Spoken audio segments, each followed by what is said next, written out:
Last week we took a look at volumes, how to create them, modify them, and sample them. Well, this week we're going to now take a look at putting those volumes in motion. In particular, we're going to take a look at the smoke solver and how we can create a dynamic fluid simulation and start to get into how we can manipulate and change. And we're going to go through a few different techniques for changing the behavior of our fluid simulation. We're going to create a few different examples to get you guys up to speed and comfortable working with smoke. So let's go ahead and jump right in. We're just going to create a default setup, and when creating fluid simulations, I recommend using the shelf tools to kind of get you up and running. There's a lot of inputs and components that are required to make sure it all is up and running. The shelf tools do a great job setting all of that stuff up for you so you can get up and running quickly. From there you can then modify and change things as needed. Let's go ahead and create a sphere. I'm just going to hit enter to put it at the origin. And let's set the uniform scale to 0.5. Then let's go to our fluid container shelf, and we're going to create a smoke container. So this creates a box. Now what this box is, this is the domain which the fluid, the smoke sim, lives. A fluid simulation requires a closed boundary system because there's things like pressure and velocities and all of that, and they all talk to each other. So this is the domain where the fluid can only live. Once when it goes beyond this boundary, it is either killed off or you can set it to collide with this boundary. We're just going to move this up a little bit just so it's below our emitter. And we hit play and nothing happens. We see the box then shrinks right around our sphere. Well, we need to tell it to source smoke from the sphere. Right now this is just an empty container. So under Populate Containers tab, we're going to click on Source from Surface. And we're going to select our sphere, as that's what it says at the bottom here. Hit enter, and then it's going to ask you to select the fluid box. It wants the fluid box to apply this to. We're going to hit enter, and there we go. And we hit play, and we've got some smoke falling. And as I said, here's the edge of our box. It is just getting killed off there. I'm also going to set our frame range to 50, just so we can see the loop much quicker.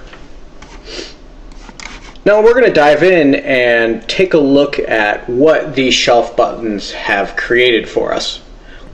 So let's go back to the object level, and we can see that we have this auto DOP network. This is just a DOP net.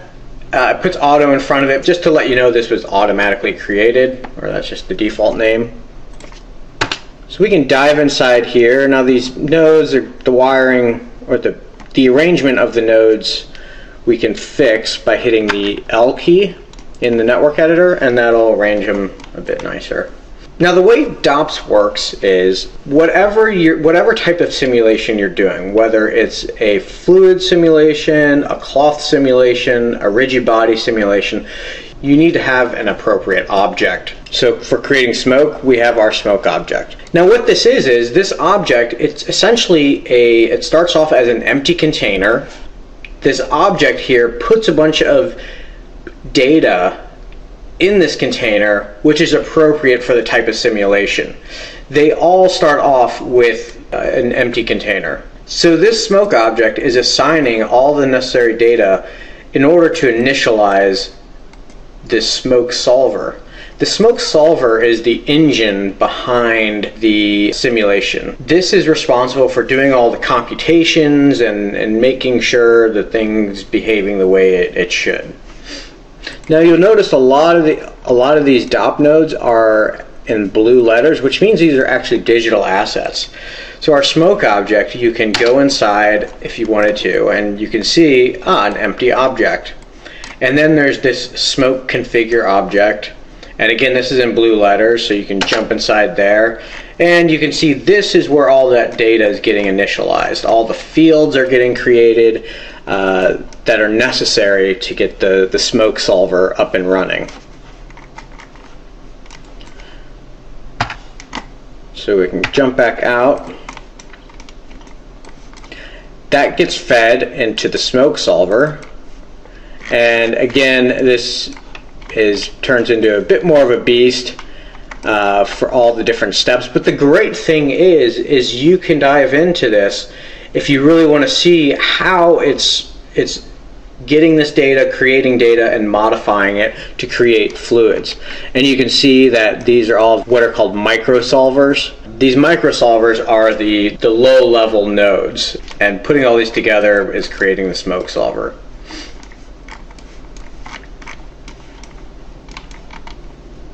So over here, we have a resize container. Now what the resize container does is we have our domain. Well, what this node is responsible for is each frame, or each time this simulation iterates, this resizes the container to just fit around our density field. All right, it tracks this field, so if all these areas are more or less empty, it just throws it out, and it actually makes your simulations much faster because it's really only using the voxels that it needs, and it tosses everything out. Now there's a few different caveats to this. It will change the behavior of your simulation slightly, but you can adjust some settings to make sure it works the way you need it to work. And I highly recommend always using it. And as you can see, the shelf tool by default now comes with this resize container. If I hit play, you can see all of a sudden the box snaps down and says, okay, I'm only going to worry about this area.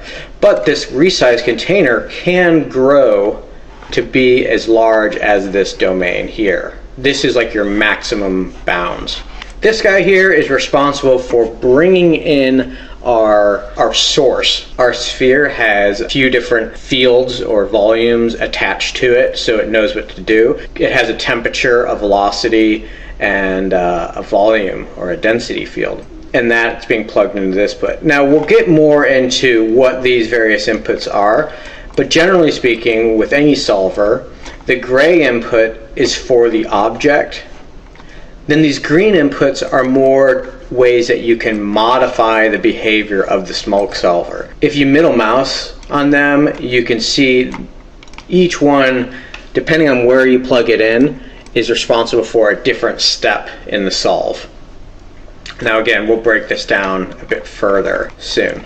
So we were looking at our source, and this is using a source volume DOP. Well, let's go up to our sphere object. As I said, that shelf button did attach a few different fields to it, velocity, temperature, density. So we can jump to that. So we started off with our sphere, right? Here, I'm gonna hide other objects so we just see our sphere. And then it started with this fluid source. Now this fluid source SOP is responsible for setting up our source to have the appropriate data. If I middle mouse on it, we can see that it's created a density field and a temperature field. So that's the basics for setting up a smoke simulation. So the next video, we're going to now start to manipulate it and create something a little bit more interesting than what we currently have. We have our basics set up, and now let's kind of dig a little deeper as far as what is going on here. I said on our sphere object we have a couple different fields it creates for us. One is density and one is temperature. Now these are two different volumes. Remember, a voxel can store a single value. So if you think of each field being like an attribute, so density, this field, this volume, will store anything related to density. This volume will store anything related to temperature. Now what our smoke solver does is it takes those fields as inputs, our density and temperature. Now if we step to the next frame, we can see it has now initialized and is starting to use these other fields, velocity and pressure. Now, the way all of these fields interact with each other is what creates a smoke simulation. In the real world, just imagine we have a bajillion different voxels, and we'll call those voxels atoms, and they all interact with each other and talk to each other and have relationships. So there's a billion bajillion computations every microsecond that just goes on forever and ever. Well, because we're restricted to doing this in a computer, we have to make things a bit more manageable, which is why we created a domain, and we have a much lower amount of voxels or atoms to play with for obvious reasons. So with these calculations, the most important fields that it needs are temperature, velocity, and then density is what you see. Pressure is responsible for keeping it all together so it doesn't just blow apart. So the order in which things happen, okay, we initialize a velocity field, which is called vel. The velocity field is modified by a number of things. Velocity takes temperature, and positive temperature makes it go up, negative temperature obviously makes it go down. There's an ambient temperature, and we'll just call that air. By default is 0. If the temperature value is greater than the ambient, it will force the smoke to rise, or to force the velocity to travel upward. It then computes a pressure field, and this pressure field gets created and is used to make sure we maintain a certain level of coherence, so we can keep our nice shape, our broccoli. Without pressure, all this stuff would just shoot, outward, and it would just be a big mess. So the pressure is responsible for kind of keeping it all together. So these two fields affect velocity. Now we have our density field. What our velocity field does after it computes all this stuff is it will advect. This is a fancy word for just move. This will move our density. I write like a fourth grader. So our velocity advects our density, meaning our density will move how the velocity field is moving. So each frame, it's just running these steps. Takes temperature, pressure, and then uses it to affect the density. So that's the basics of what's happening here. Well, if we take our temperature scale here on our source density and set it to something like 4 and hit play, we see now the temperature is forcing the smoke to rise. Now this is a very, very coarse simulation. We can increase the resolution. On our smoke object, we have division size. If we set that to 0.1, remember we're increasing this by a factor of 8. So we start to get a little bit more defined smoke. It's still pretty coarse.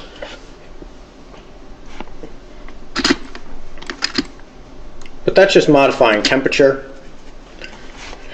On our smoke solver, you'll see that we have these two parameters, buoyancy lift and buoyancy direction.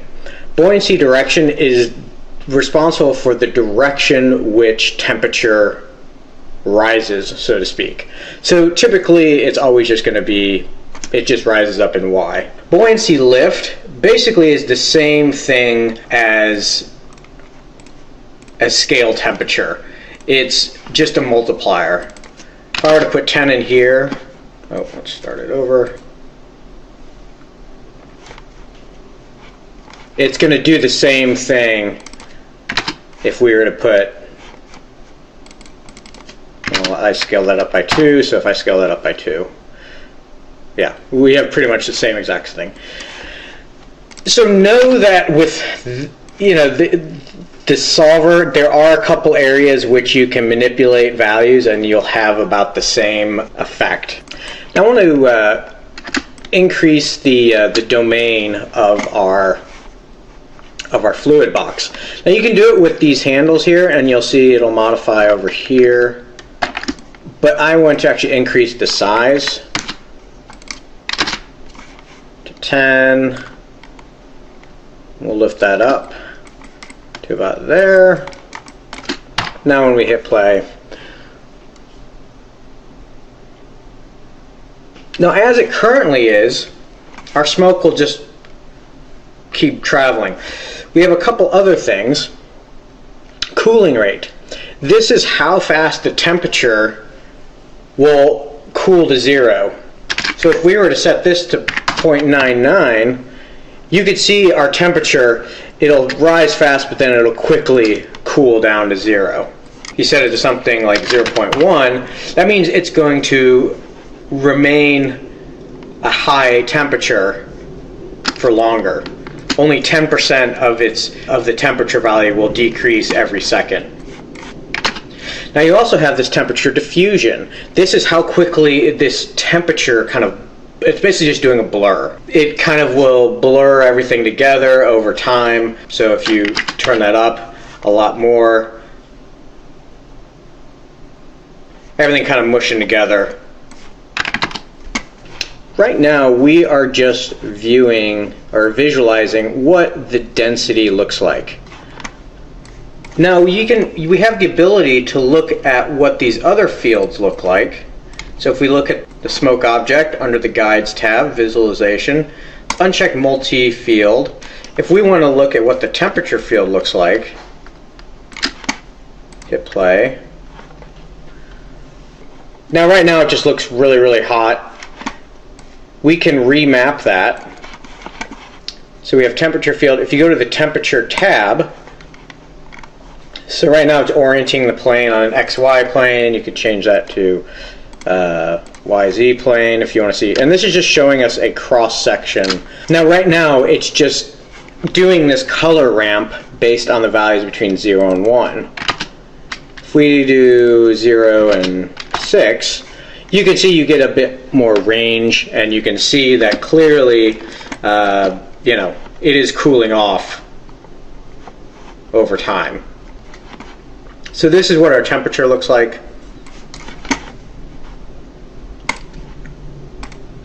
You can take a look at our velocity field.